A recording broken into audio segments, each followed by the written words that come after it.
Ikalabing-dalawang kabanata.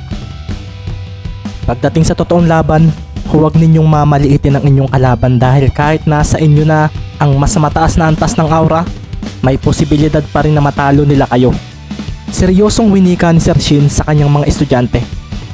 Sa Purif School, itinuturo ng mga guro rito ang pagkakaroon ng pantay-pantay na tingin sa bawat isa. Isa itong bagay na mahirap itanim sa lahat, lalo na sa mga estudyanteng nabuhay sa karangyaan at kapangyarihan. Bilang isang hero, dapat ay maging patas sila.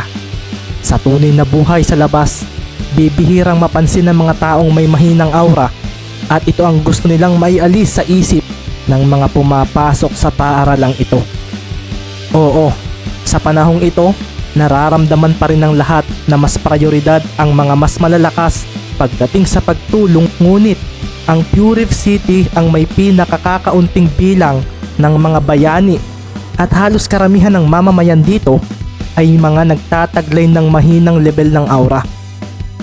Sa kaunting bilang ng mga bayani sa lugar na ito, hindi na nila magawang iligtas ang lahat ng nangangailangan. Ang malalakas naman nilang bayani ay bihirang tumao sa syudad sapagkat madalas ang mga ito ay nasa ibang misyon na ibinibigay ng mga nakakataas sa mundo. Magmula nang mangyari ang misteryosong pagsabog ng kalahati ng mundo, maraming taon na ang nakakaraan, mas lalong pinag-igin ng bawat syudad ang paghahanap ng mga susunod na mga bayani.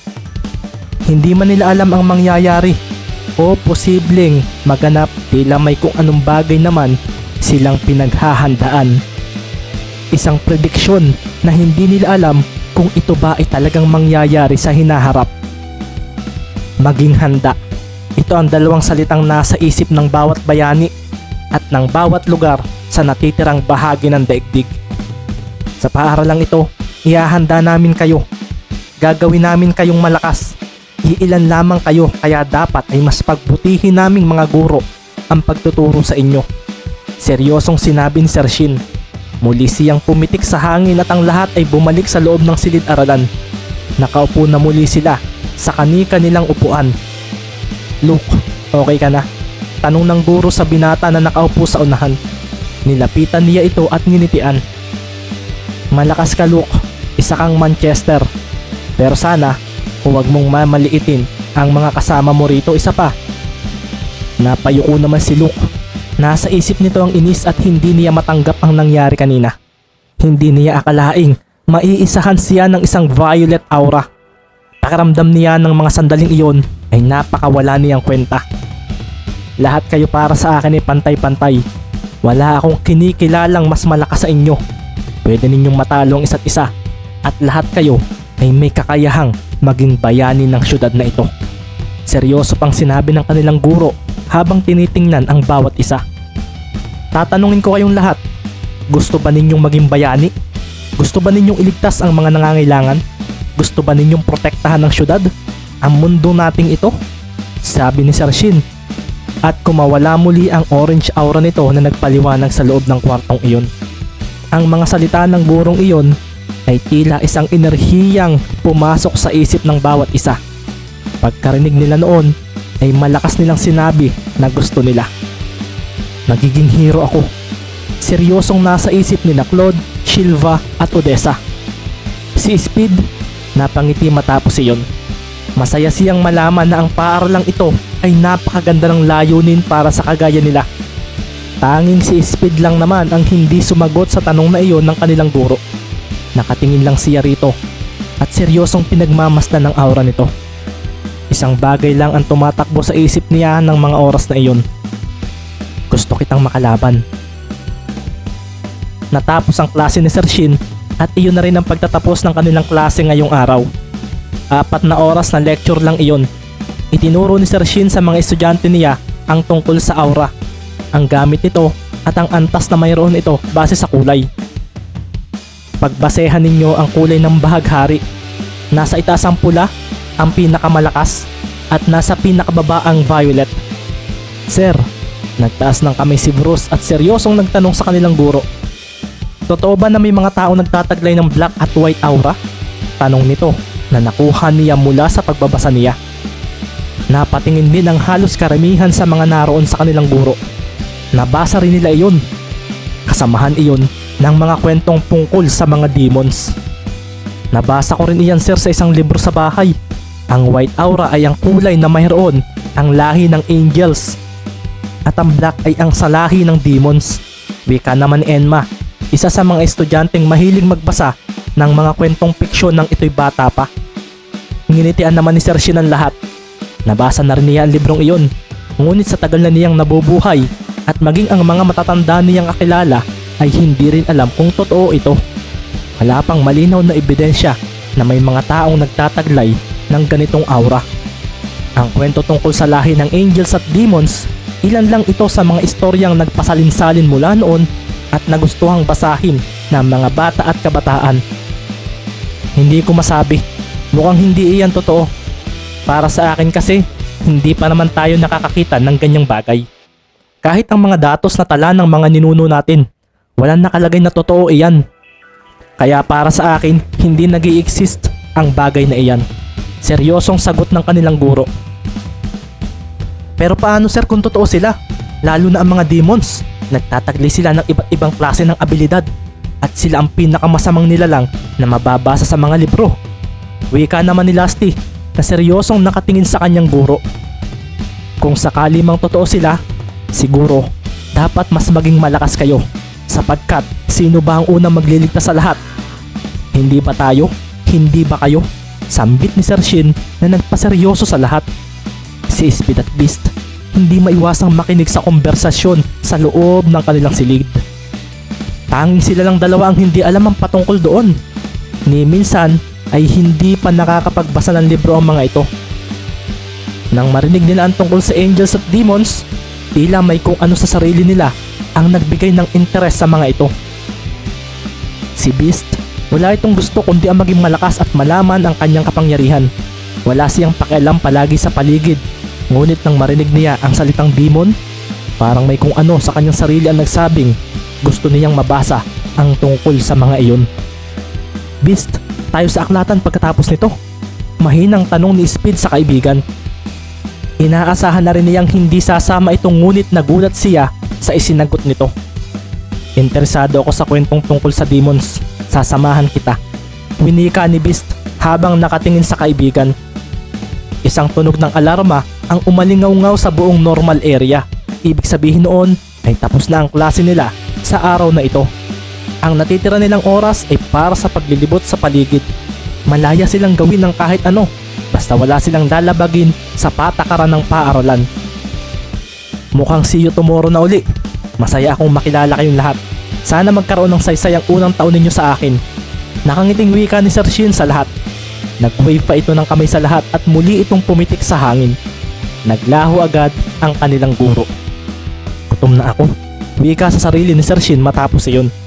Matapos makaalis ng kanilang guro ay nagsitayuan na agad ang lahat. Si Odessa biglang lumapit kay Speed ng sandaling iyon. Nakangiti nitong binati ito.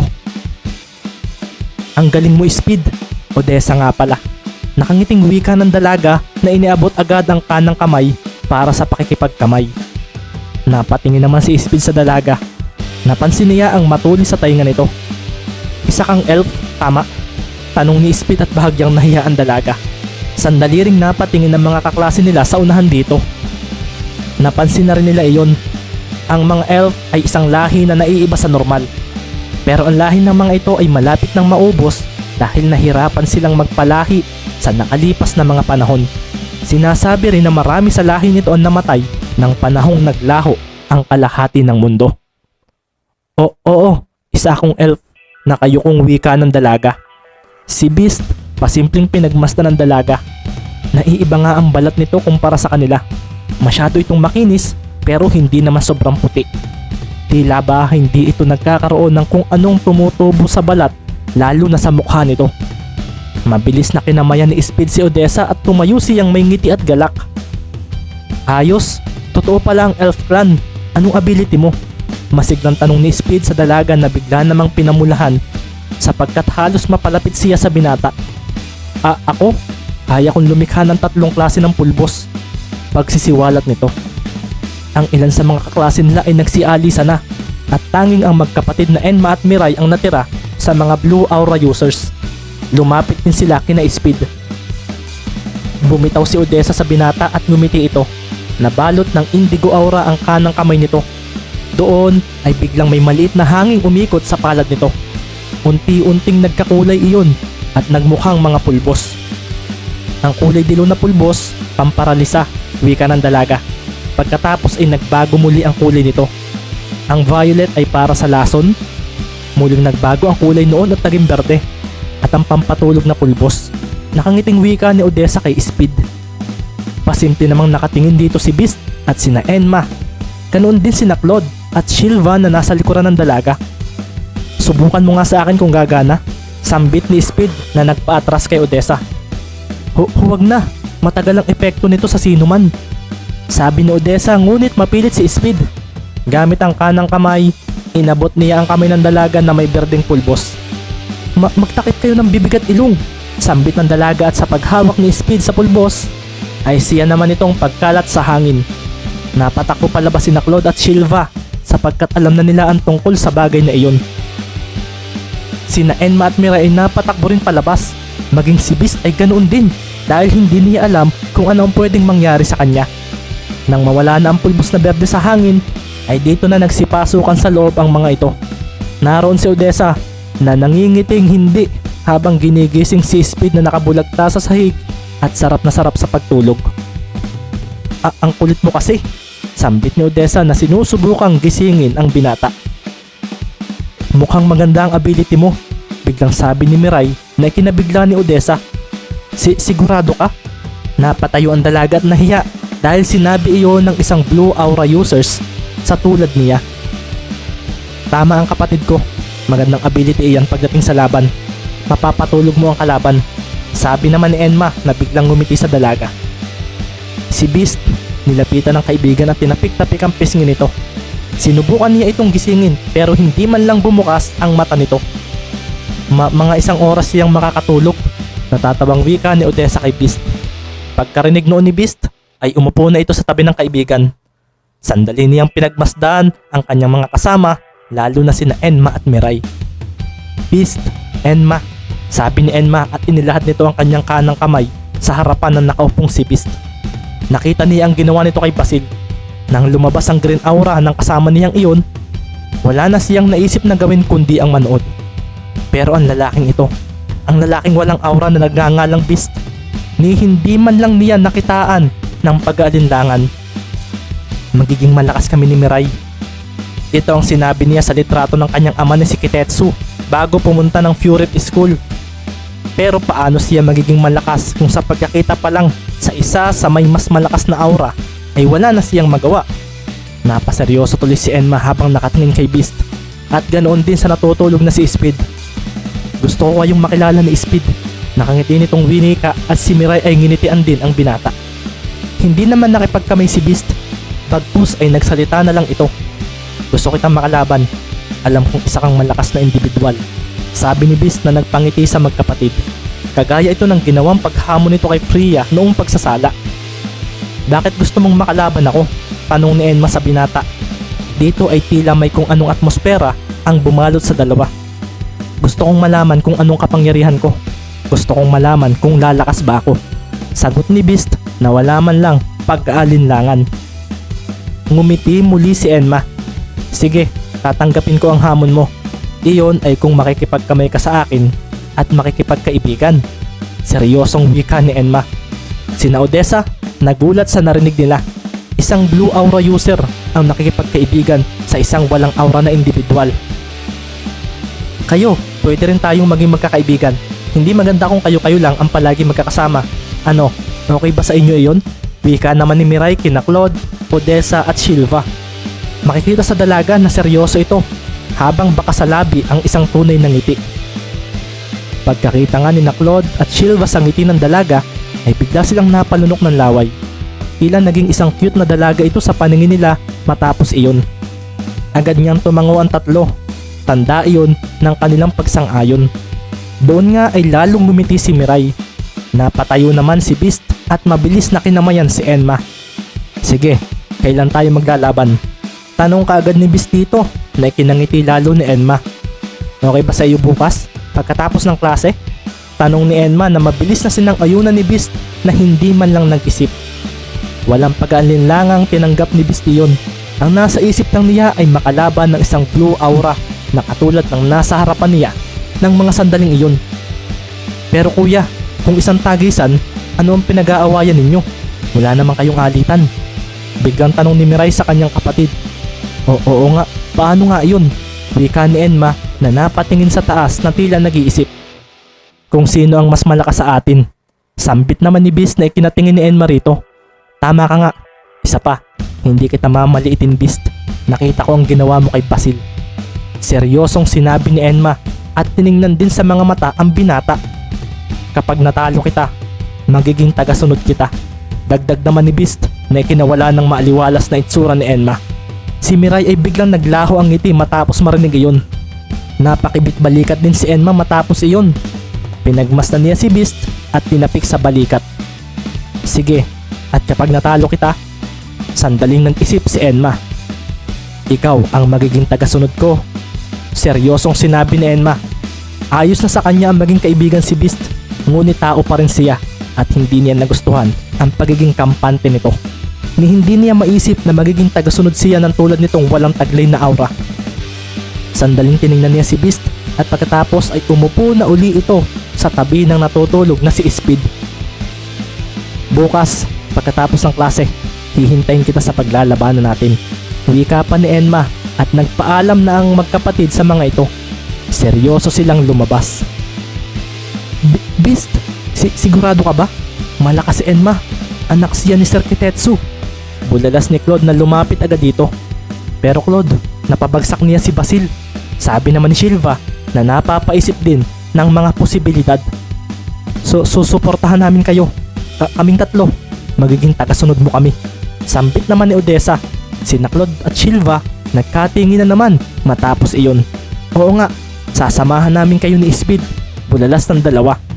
Si Beast napatingin na lang sa tatlo at pagkatapos ay napatingin sa malayo. Kung iyan ang gusto ninyo, sige. Pagkasabi noon ni Beast ay napangiti ang tatlo. Dito ay tila naging masaya mga ito dahil para sa kanila, ang binatang walang aura na ito ay ang pinakamalakas sa kanilang lahat.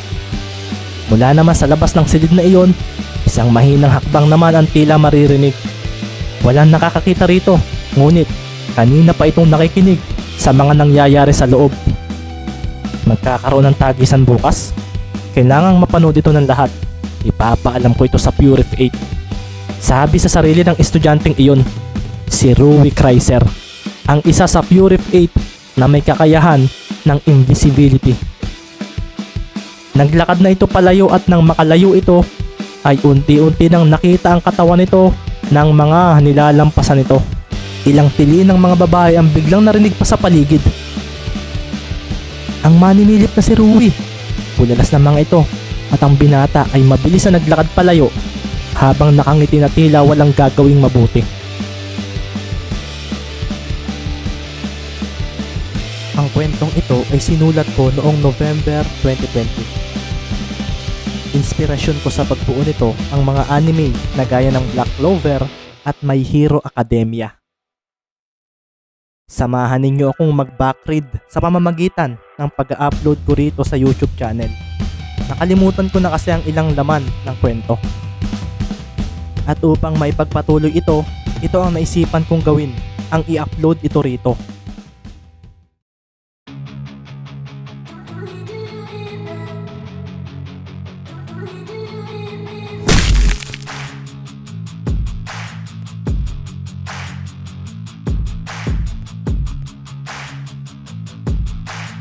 Ika-13 kabanata. Ang nasirang bahagi ng mundo, isa na itong patay na lupain sa kasalukuyan. Wala nang sino man ang sumubok na puntahan ito sapagkat pagkatapos ng insidenteng nangyari noon, ang kalahating bahaging ito ay nabalot ng napakakapal na mga ulap. Walang nakakaalam kung may nabubuhay ba rito o wala. Sa paglipas ng mga taon, ang bahaging ito ay nananatiling misteryo para sa lahat. Nang minsang may isang grupo ng mga bata ang naglaro sa lugar na malapit dito, Nakarinig daw sila ng malalakas na kulog mula roon. Ang lugar na naghahati rito at sa natitirang bahagi ng mundo ay nilagyan nila ng matataas na pader na tila aabot na sa ulap. Ito ang nagsisilbing harang mula sa lugar na hindi nila maaaring puntahan. Minsan namang sinabi ng mga bantay na nasa taas ng pader na iyon na madalas silang nakakaramdam ng malalakas na bugso ng hangin mula roon. May pagkakataon ngang napapatingin sila sa lugar na ito at nakakaramdam sila bigla ng takot na hindi nila maipaliwanag. Napakadilim dito at hindi na nasisikatan ng araw ang lugar na ito. Tinawag nilang dead zone ito, ang patay na parte ng mundo. Ilang taon na nakakaraan, pumunta rito ang ilang mga heroes na pinangunahan ng dating number 1 hero. Ilang buwan silang nanatili sa loob ng lugar na iyon kahit na walang kasiguruhan ang misyong iyon. Ang tanging nais nila nang pasukin nila iyon ay ang makakuha ng impormasyon sa kung ano ang narito. Inakala nga ng iba na patay na ang mga ito sapagkat ang napag-usapan nila sa Heroes Assembly ay 1 linggo lamang sila sa loob at babalik na muli sila mula rito. May wala silang komunikasyon sa kung nasaan na ba ang mga ito. Hindi rin nila magawang magpadala ng backup dahil wala silang impormasyon sa loob nito o kung buhay pa ba ang mga ito. Hanggang isang umaga, laking gulat ng lahat nang magbalik ang mga ito nang hindi inaasahan. Sira-sira na ang mga damit nila at nangangayayat nang makita nila ang mga ito sa itaas ng pader. Tila inakyat lang ng mga ito ang mataas na wall gamit ang kanilang pisikal na lakas sapagkat makikitang ang mga kamay at paa nito ay nababalot ng dugo at nagtutuklapan na rin ang mga balat nito rito na makikita na rin ang laman. Nakita ng mga bantay na nakadapa ang mga ito at halos hindi na makilala dahil sa kapayatan. Tubig! Ito ang bulalas ng mga ito matapos nilang magawang makabalik sa liwanag. Mabilis na tinulungan ng mga nagbabantay ang mga ito. Mabilis din itong nalaman ng Heroes Assembly kaya agad na nakapagpadala ng backup para sa mga ito. Ilang linggong tulala ang mga ito. Maging ang number 1 hero ay hindi makausap dahil nakatingin lang ito sa kawalan kung pagmamasdan. Sinubukan nilang mapabalik sa wisyo ang mga ito ngunit tila ba may trauma ang mga nagpunta sa dead zone. Ni hindi nga nila makausap dahil tila ba natatakot ang mga ito sa kung anong bagay na hindi nila alam. Gusto nilang malaman kung ano ang nakita ng mga ito sa loob ng dead zone. Ngunit kung mananatiling ganito ang mga bumalik na heroes ay wala na silang magagawa kundi ang maghintay na bumalik sa normal ang mga ito. Wala itong kasiguruhan, ngunit kailangan nilang hintayin ang araw na iyon. Lumipas ang 1 taon, lahat ng mga nagpunta sa dead zone ay namatay dahil sa pangangayayat. Ilang linggong hindi kumain ng mga ito sa hindi malamang dahilan hanggang sa makita na lang nilang wala ng buhay ang bawat isa sa mga kwarto nito. Ang pangyayaring ito ay hindi ipinaalam ng Heroes Assembly sa publiko. Ang sinabi nila sa lahat, namatay ang mga ito dahil sa ekspedisyon nila sa isang lihim na lugar. Dahil doon, isang bagong number 1 hero ang inanunsyo at ilang mga bayani rin ang umangat sa rankings matapos iyon. Magmula noon, hindi na nawala sa pwestong ito ang mga sinasabing pinakamalakas na bayani sa mundo. Nang malaman ni Ruby Kaiser ang isang gaganaping tagisan mula sa 2 bagong estudyante ng Purity School, ipinaalam na agad niya ito sa council. Pinuntahan niya ang opisina ni Helio sa normal zone upang ipaalam iyon. Naabutan nga niya na kasalukuyan itong nagbubuklat ng mga papel sa mesa nito.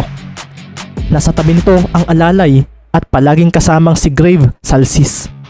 Isa rin itong malakas na estudyante, ngunit wala ito sa Fury of 8 dahil mas pinili nitong maging alalay ng number 1 sa Pure F8. Walang pagkatok na ginawa si Ruby at binuksan na lamang ang pinto na sinundan ng mabilis na pagpasok. Kailan ka ba matututong kumatok muna bago pumasok? Seryoso agad na wika ni Grave. Nakasuot ito ng salamin sa mata at matikas din ang pagkakatayo nito sa tabi ni Helio.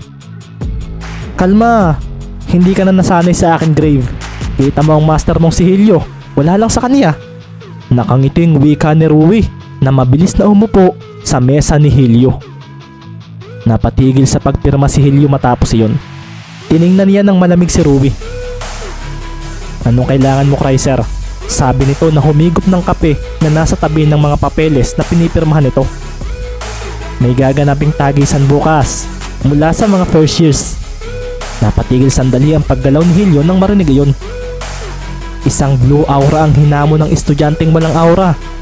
Dagdag pa ni Rui at tumingin na muli sa kanya si Helio. Naalala ni Helio ang nangyari kanina sa daanang mula sa Hell Dormitory. Ililigtas na sana niya ang kanyang kapatid na si Freya dahil kung mamamatay ito ay mawawalan siya ng paglilibangan ngayong narito na ito sa Fury School. Ngunit bago pa man niya magawa iyon ay may isa ng lalaki ang biglang nagligtas dito. Ang lalaking walang aura. Nakita ni Helio na hinigop ng braso at kamao ng lalaking iyon ang blue aura ng kanyang kapatid nang patulugin nito ang isang first year na may green aura. Ano ang kanilang kasunduan? Seryosong tanong ni Helio habang seryosong nakatingin sa mga mata ni Rui. Ang matatalo ay magiging tagasunod ng mananalo, sabi ni Rui at pagkatapos ay umalis na ito mula sa pagkakaupo sa mesa. Hindi na siya interesado sa magiging reaksyon ni Helio dahil ang sabihin lang naman ng kanyang nalalaman ang tangi niyang pakay rito. Sige, aalis na ako. Gusto ko lang ipaalam sa iyo. Wika pa ni Rui na naglakad na palabas. Hindi na naman nagsalta si Helio habang papalabas ito. Sinarhan ni Rui ang pinto. Papanoorin mo, Helio? Tanong ni Grave kay Helio. Pagkatapos ay napansin niya ang kaseryosohan nito kaya agad niyang kinuha ang mga papel na natapos na nitong pirmahan. Interesado akong malaman kung ano ang magagawa ng lalaking iyon. Wala siyang aura pero nagawa niyang makapasok dito at mapabagsak ang isang nagtataglay ng mas malakas na aura. Sabi ni Helio at nagpatuloy na ito sa kanyang ginagawa. Sandali ring lumalim ang kanyang pag-iisip hanggang sa iwinaglit na niya muli ito. Nagsibali ka na ang lahat sa Hell Dormitory at bago pa man sila pumasok sa loob ay sinermonan muna sila ni Leonora. Sa oras daw na maulit muli iyon ay siya na ang magpapaalis sa mga ito dito sa Purify School. Huwag ninyo akong subukan dahil binigyan ako ni Sir Kuro ng karapatang mag-expel ng sino man sa inyo na gagawa muli noon. Kung mag-aaway kayo o maglalaban, gawin ninyo sa tagisan. Seryosong sinabi ng matanda sa mga ito na kung titingnan ay parang mga mababait dahil napagsabihan. Tanging si Beast lang ang seryosong nakatingin kay Leonora habang nagsasalita ito. Sige, pumasok na kayo. Magpahinga na kayo at sa oras na 7 ng gabi, kakain na kayo. Wika pa ni Leonora at nagsipasok na ang mga ito sa loob. Luna at Lasty, samahan ninyo ako sa kusina. Sabi pa muli nito at napatingin dito ang dalawang tinawag na agad na sinabing opo. Pagkapasok ng mga ito ay makikita nila si Freya na nasa loob. Nakaupo ito habang seryosong nagbabasa ng isang librong may asul na pabalat. Tiningnan nito ang mga kasamahan at pagkatapos ay bumalik na muli sa pagbabasa. Inaasahan na niyang lalapitan siya ng kanyang pinsan para inisin, pero nabigla siya ng bahagya dahil hindi iyon nangyari. Napansin din niya ang seryoso ito at tila ba may nangyaring hindi maganda rito. Sandali rin siyang napasulyap sa nasa hulihang kasamahan ng mga yon, si Beast. Naalala niya ang ginawa nitong pagligtas sa kanya. Hindi niya akalaing ito pa ang magliligtas sa kanya. Kaya isinara niya ang librong binabasa at siya ay tumayo. Naglakad siya palapit kay Beast. Kinulbit niya ito. Ayaw niya sanang gawin iyon pero kailangan kasi ito ay itinuro sa kanya ng kanyang ama. Huminto naman si Beast sa paglalakad at napatingin sa nasa likuran. Napahinto rin si Speed at tiningnan ng kaibigan. Gusto ko lang magpasalamat sa pagligtas mo sa akin. Wika ni Freya na halata sa itsura na nahihiyang gawin iyon. Blanko lang ang emosyon ni Beast habang nakatingin dito. Si Speed ang pasalamatan mo. Wika ni Beast at pagkatapos ay tumuloy na ito sa paglakad para pumunta sa kwarto nito. Hindi tuloy nagustuhan ni Freya ang mabilis sa pag-alis ni Beast sa harapan niya. Naiwan naman si Speed na napapangiti ng pilis sa dalaga. Napakuyom na ng kamao ang dalaga dahil sa inis habang si Beast ay hindi na talaga siya nilingon pa. Binibining Freya, pagpasensyahan mo na si Beast. Ganyan lang talaga ang ugali niya. Sabi ni Speed na mabilis na humarang sa harapan ni Freya. Bigla namang may naalala si Freya mula sa pag-uusap nila ng kanyang ama. Pinilit niyang kumalma. Huminga siya ng malalim at bumuntong hininga. Napatingin naman siya kay Speed na mukhang kinakabahan sa harapan niya. Naalala niya ang sinabi ni Beast. Naalala rin niya ang sinabi ni Leonora sa kanya na may kinalaman din ang lalaking ito, kaya siya iniligtas ng kaibigan nito. Salamat. Hindi na mauulit sa sunod ang mga nangyari. Seryosong sinabi ni Freya na naglakad na pabalik sa inuupuan nito. Bigla niyang naalala si Basil. Hindi niya inaasahang magtataglay agad ito ng green aura. May kaunting inis tuloy siyang naramdaman pero hindi raw niya iyon dapat pakaisipin. Magbabago rin ang kulay ng aura ko, sabi ng dalaga sa sarili at nagpatuloy na muli ito sa pagbabasa. Samantala, sa silid ni Enma, kasama na nito si Mirai na pagkapalit ng damit ay pumunta agad dito. Naabutan nito ang kanyang kuya na kasalukuyang ang dalawang braso ay nasa anyong talim. Seryoso nito yung iwinawasiwa sa hangin na tila ba may kalaban. Kailangan mo ba talaga siyang paghandaan, kuya? Tanong ni Mirai na umupo sa kama ng kanyang kapatid. Sabi nga ni Sir Shin, hindi natin dapat silang maliitin. Isa pa, kung ang pagtalo sa kanya ay magiging paraan para sumama siya sa akin, tatalunin ko siya bukas. Sambit ni Enma na biglang nagliwanag ang katawan dahil sa asul nitong aura. Ano ba sa tingin mo ang ability niya? Absorber ba? Nakita ko ang paghigop ng katawan niya sa aura ng anak ni Sir Kuro. Dahil siguro roon, kaya niya nagawang pabagsakin si Basil. Wika ni Mirai na seryosong pinagmasdan ang maliit na daliring ginawa niyang talim sandali. Hihigupin ba niya ang aura ko bukas? Tanong naman ni Enma na sandaling pumikit. Umihip ang hindi kalakasang hangin mula sa kinatatayuan nito. Sa pagmulat ng mata nito ay napatingin naman si Mirai sa tabi niya. Katabi na niya ang kanyang kuya. Kailangang maging malakas ako lalo. Maraming malalakas sa school na ito. Wika ni Enma habang nakatingin sa malayo. Gusto ko kuyang mapunta sa Purify 8, sabi naman ni Mirai at pagkatapos noon ay napangiti ang dalawa. Isang meeting ng Board of Trustees ng Purify School ang naganap. Naroon si Sir Kuro at ang 8 miyembro nito. Pinag-usapan nila ang nangyari kaninang umaga. Pagbobotohan natin kung dapat bang ma-expel sa paaralang ito ang estudyanteng si Basil Stone.